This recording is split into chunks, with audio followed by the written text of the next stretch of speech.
we are back. Welcome in, guys, on a beautiful Monday here in the southwest tip of Virginia. It's super duper chilly here. It got down in the 20s last night, and I was cold this morning. The older I get, the colder I get, seems to be an issue. Y'all ready for number 1499? Tomorrow's our 1500th show. We'll try maybe get some confetti ready. Probably not.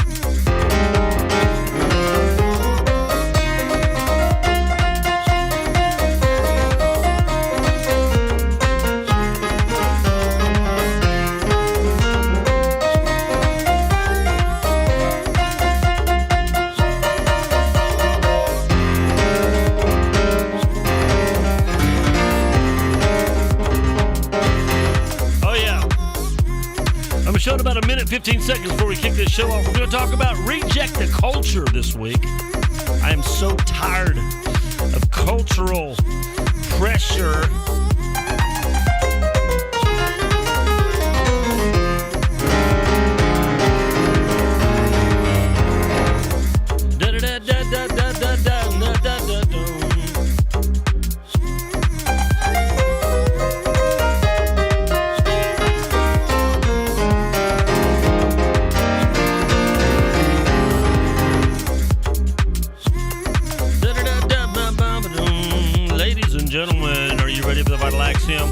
Hey, by the way, your comments are back. I can actually see them today. I thought maybe it might correct itself.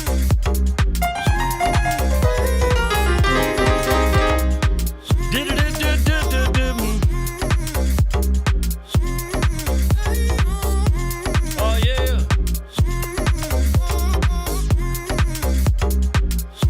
I got my lullas ready to go. I'm ladies, and I'm ready to go. I got about 6 seconds. And we're going to drop the ladies and gentlemen. Are y'all ready to do it? I'm ready. Here it is, ladies and gentlemen. You're tuned into the Vital Axiom Network. That's where we broadcast this program every day, 11:30 a.m. weekdays from the southwest tip of Virginia. And I know you're just dying to know, what in the world does that even mean? Vital means crucial. Axiom means truth. In this case, crucially important, eternal truth. And the reason that is because we use the Word of God as the foundation for our conversations. We's about to have another one today. Are y'all ready?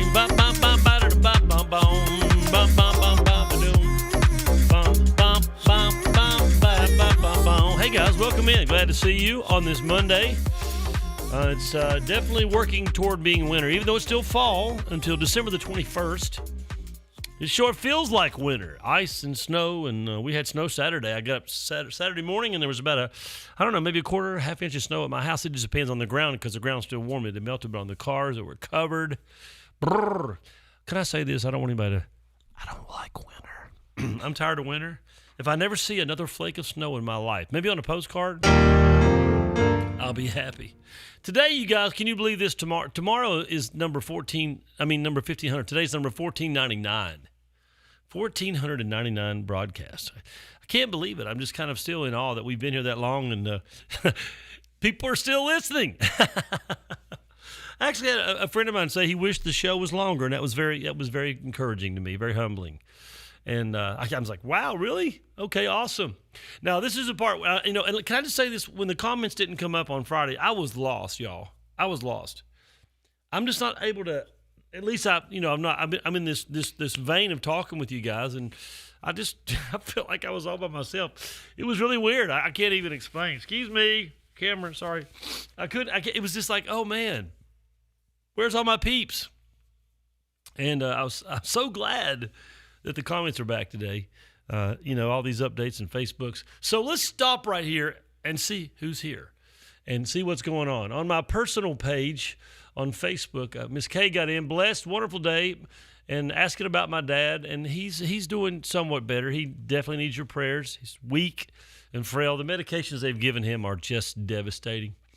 My mom and dad are here. Mom says, good morning. A little improvement here, she said. If you notice that comment by her. Mr. Booth is in the house. Good morning, Ricky. Good to see you from Alabama. Miss Denise is here from down there in North Carolina. Blessings for the week ahead. I receive them right now. And then Serena's here. Good morning, Miss Mutter. How are you doing? I'm here this morning. Over on the Vital Axiom official page, Kim got in. Larry got in. Buongiorno, fratello. We are friends. I'm so glad to know that. Good morning, Mr. Timmy. Pastor Ken, did you send me another friend request? Or I thought we were friends already. I got a friend request from you. I haven't went to look at it yet because I don't get on Facebook very much. But happy Monday from Roanoke, Alabama. And then down here, let's see who else is in here. I know 1,500 is amazing. Miss Carol got in, and love hearing you talk. Even 30 minutes more. You guys are very nice. You're very nice. I think you're just doing that because you're trying to be nice to me. But anyway, on the Zion Family Ministries page, Miss Heather got in today, and I see a couple other names, some new names, but they're not talking. The rule is the rule, and just to be nice to people. If you don't say anything, we won't like, hey, look who's here. We won't do that. We'll leave you alone. If you make a comment, we'll try to comment back. And finally, on my public page, I see a few names in there, but nobody's making any comments, so we will leave you alone. And if you want to comment, I'll try to catch up on that. I'm so ready to sing this. I love this song so much today. I love this song. And I haven't done it in a while. I was going through my stack because I have like a stack of tunes here. These are all song lyrics. And because I can't always remember all the words. Sometimes I can't remember the chords. Sometimes I can't remember my name. And so this song popped out of the list. I pulled out about 3 songs this morning, but when I got to this one, I stopped and said, that's it. And I just want to talk about being that living sacrifice today. One of my favorite passages in the Bible, it says, who will ascend the hill of the Lord? Who will stand in the holy place? Him that has clean hands and a pure heart, who's not lifting up himself in vanity. I don't have the direct quote in my head right now. Then it goes on to say, lift up your heads, all ye gates, and be lifted up, ye everlasting doors, that the King of glory may come in. And that's should be the ultimate goal of our life, to stand in the holy place, to have the King of glory come in. So you may not know this song, but it's real simple. The chorus just says, I want to be tried by fire, purified. Take whatever you desire, Lord, here's my life. So why don't you guys sing it with me?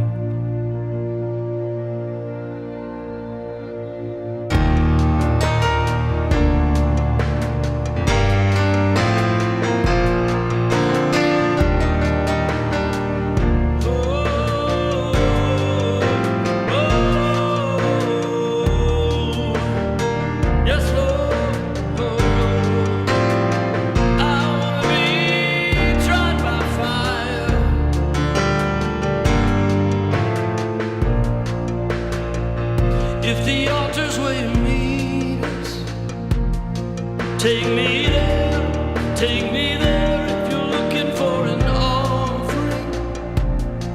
I'm right here, my life is here, and I'll be a living sacrifice for you. You're a fire, the refiner. I wanna be consumed, I wanna be tried by fire and purified. Lord, take whatever you desire. Oh, Lord, here's my life. I wanna be tried by fire. Oh, purified. Take whatever you desire. Lord, here's my life.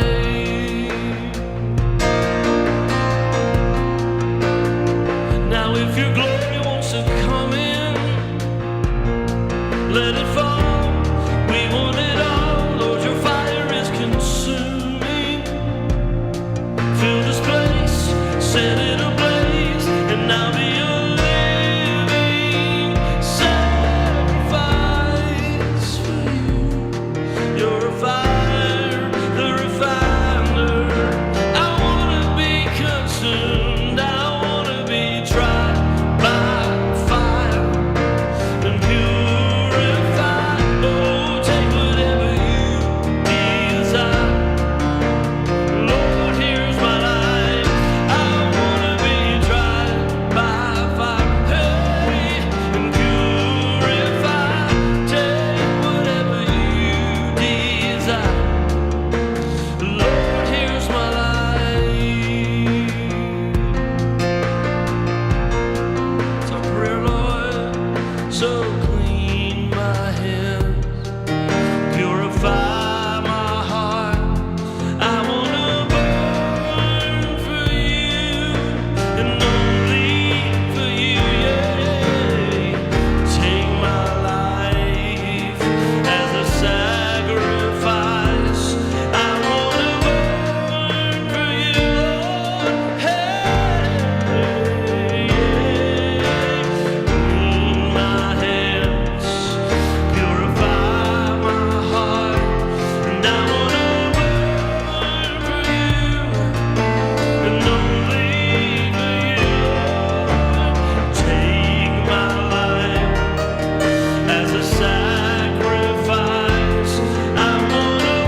was about to forget we was having a show. Just love to worship the Lord, don't you guys? Good to have you on the Vital Axiom today. We'll take just a minute and see if anybody else jumped in while we were just worshiping together there. Because some people did. Some people got in. Let's see who got in here. Miss Catherine got in. Good morning, Catherine. You're over on the Wayne Hager. That's unusual. And can be, oh, she's talking about donations. Okay, and then let's see who else got in here. Mr. Uncle Aaron Beckner and his wife got in. I love the song too, Pastor Ken. So do love that song. Let's see, over on the Zion Family Ministries page, Miss Debbie got in. Good morning, Debbie. And I think that's probably everybody. We're going to start a conversation this week about Moses. And if you watched the service yesterday, it'll be, and I think you know that already, but normally I'll take Sunday morning's message because I pastor at church, and then we'll just break it down together and have a little intimate conversation over your Starbucks tea or whatever you're having there. As we talk about reject the culture, man, we are living in some normal times. You say, what? Yes. Yeah, this is not exceptional. I mean, it is exceptional, some of the things that are happening. Maybe the first time we've seen them in this form or fashion, but it's still the same old junk. Nothing new under the sun. And all the way back as far as the beginning of time, really, we see people resisting culture. And so we're going to talk about that position of a Christian today. There are a lot of people that call themselves Christians that are in the Christian community, and I'm not going to judge their relationship with God, that say, Christians should be passive and not active. And I'm like, have you guys read the Bible? I mean, Jesus goes in and turns tables over. Moses comes in and threatens Pharaoh, and God sends all these plagues. The reality for us is if we don't stand for it, we lose it. Boom, that's it, period. It's gone. So I want to talk about Moses because, we've been talking about the call of God a lot at church. We've been talking about, called versus chosen, anointed, appointed. We've been talking about why people don't, really get activated in ministry. And this is the same is true for Moses. But I want to start out in Hebrews 11:24. Paul here is talking to the Hebrews who know Moses well. He's their deliverer, got him out of Egypt. And he gives them sort of an insight into Moses' life, and I want to take this week and talk about it. Here it is. By faith, which is the most important part of this, because whatever you do in your culture, especially standing up, good morning, mother-in-law, good to see you, Joyce. Especially standing up against the culture takes faith. It takes faith in God, to strengthen you and help you. By faith, Moses, when he was come to years, because, I don't know if you understand the repercussions about what I'm about to read to you, refused to be called the son of Pharaoh's daughter. Now, I think everybody knows the story of Moses, but if you don't, he was little. They were killing all the Hebrew kids. Mom put him in a basket. He floated down the river. Pharaoh's family daughter found him, adopted him, took him as her own. But it says here, when he came to years, now, when he grew up, he said, no, this is not for me. This is not for me. And this week, I want you to think about that. Some of that is, about the idea of maturity and growing up and waking up. So many Christians are unbelievably immature. I mean, and I've been in ministry a long time, and I love people. I love people. I mean, I really love people. I really do. And I love being around people and talk to people. And I watch their lives, and I just shake my head sometimes thinking, really? It seems so much like a child. The church fights that I've seen, the way people orchestrate their lives, or they fail to or refuse to orchestrate their lives. So by faith, Moses, when he came to years, refused to be called the son of Pharaoh's daughter. The title of this message is Reject the Culture. You probably saw it as we came in, Reject the Culture. Here's some things I want you to see, because I want you to be awakened to the reality that what you're struggling with, if you are, is not anything new or unusual. Every generation has had to grapple with the twists and turns of the culture they lived in. I don't care if it's Germany, Russia, Africa, Latin America, because a lot of these places were overtly Christian, and then they became like communist. I mean, it's crazy, murdering and slaughtering people. Every generation, somebody say it with me, touch 3 people and say, don't know it's COVID, don't touch anybody. Every generation has had to grapple with the twists and turns of the culture they lived in. And so do you. So do you. What about us? We do too. And I want you to just maybe in your head, tap it for a second in your head, what are the current cultural issues that we have to address? I'm not really going to go into those. I mean, I will a little bit later in the week, but not in great detail, because I think it's generally obvious. But I'm really concerned about the church and the people of God, because sometimes I think we are not being people of God. We are, maybe on our way to heaven, but there's a little bit more to it than that. Now let's go back and read this verse again and a couple verses with it, and then we'll really be jumping into the conversation before our time runs out today. It says this, Hebrews 11:24. I think this might be the Message, which I'm not craziness about the Message Bible, but I did like the way Mr. Peterson wrote this, and I agreed with his translation. So let's look at it.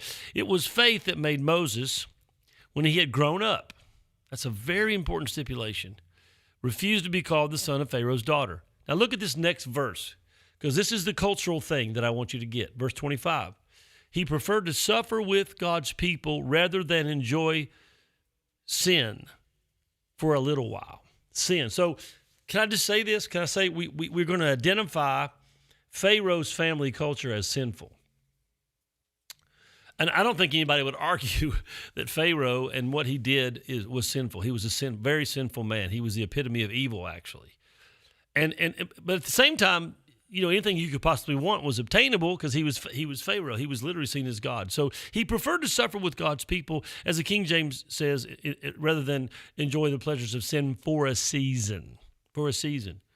Number 26, verse 26, Hebrew 11:26. He reckoned, now think about this. I want you to think about this. This is a very important verse. He reckoned that to suffer scorn for the Messiah was worth, there's a big word, far more than all the treasures of Egypt. Can we just pause? All the treasures of Egypt? Okay. And here's the reason why. For he kept his eyes on the future reward. Oh, there we go. Bomb. There it is. Drop the bomb on us. So now I want us to grasp this because we are sort of in a situation like Moses. So Moses is in Pharaoh's house being raised as Pharaoh's grandson. And one day he grows up and says, no, this culture, this sin is just not for me. It's not for me. I'm out. I'm leaving. And what a decision. Can you imagine? Let's talk about this. When you're the child of Pharaoh, you got it all. I mean, you have everything you want at your fingertips. And I mean, when I say that, today to be like, you can pick any car you want. I'm sure you could pick any chariot, the best horses, which doesn't mean much to us, but it was really the same as having a Maserati. I mean, really, it's serious stuff. To be worshiped, to have women, to have, money, food. There was nothing that he could want for that was actually available in any culture because they would have gotten it if they had to kill somebody for it. Think about that just for a minute now. Because I want you to compare that to where we're living now and how we're acting in relationship to our own culture. When you're the child of Pharaoh, you don't want for anything. Literally, I want you to think about it. Literally, Moses had the world at his disposal, and he gave it up. He had the world at his disposal. He wanted for nothing. And here's a couple quotes from me, just things that I wanted you to think about. Only those without riches, let me say it again, only those without riches believe riches are the source of everything. As a kid growing up, I always wanted to have money and be rich. And then I watched rich people that had money, not that I no longer wanted money, but I realized that money ain't going to fix your problems. It's not going to, you might be able to pay a bill, but if you're emotionally broken, if you're a drug addict, if your marriage is on the rocks, you can't buy that stuff. And so I said this, and I want to interject this because this is where Moses had come to. Only those without riches believe riches are the source of everything. Let me give you another one. Only those who idolize the popular believe that popularity is greatly desirable. I would say that Moses was at the top rung of the paparazzi. He was right there. He had it all. A couple more. I know we're over time, so we'll just wrap this up. Only those who want power pander to the powerful. Now, I want you to think about this as I close the day, and then we'll pick up here tomorrow. Moses had spent enough time in the palace because he'd been there his whole life. I'm going to guess he's in his teens by now. He'd been there his whole life. He spent enough time in the palace that he was not in awe of the riches, not in awe of the power. He was no longer in awe of the popularity that came with the palace. He had seen through it. He had seen through the masquerade. He knew that it wasn't what he wanted and that it wouldn't give him anything. Ultimately, it was empty and hollow. That's where we're going because we got to have a response to the culture around us, guys. Okay, guys, this show's over for today. I'll see you tomorrow morning at 11:30 a.m. on the Vital Axiom as we pick up on our conversation. Reject the culture, ladies and gentlemen. Ba-ba-da-ba-ba-ba-ba-dum. Ba-ba.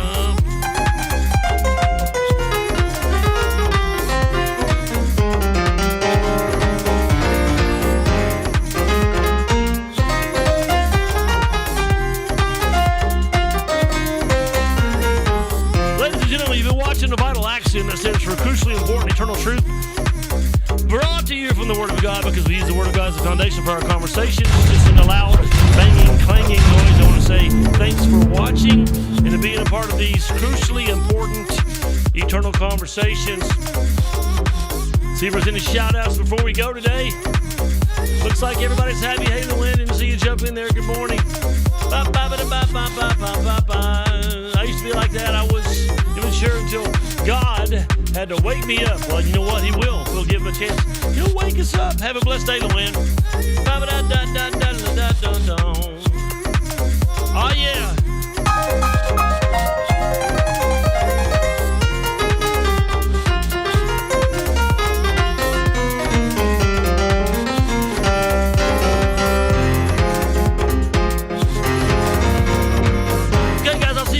Tomorrow morning. This show is over for today. Thanks for being a part of the Vital Axiom family. Tomorrow morning, 11:30 a.m. Eastern Standard Time from the southwest tip of Virginia. Adios, kids.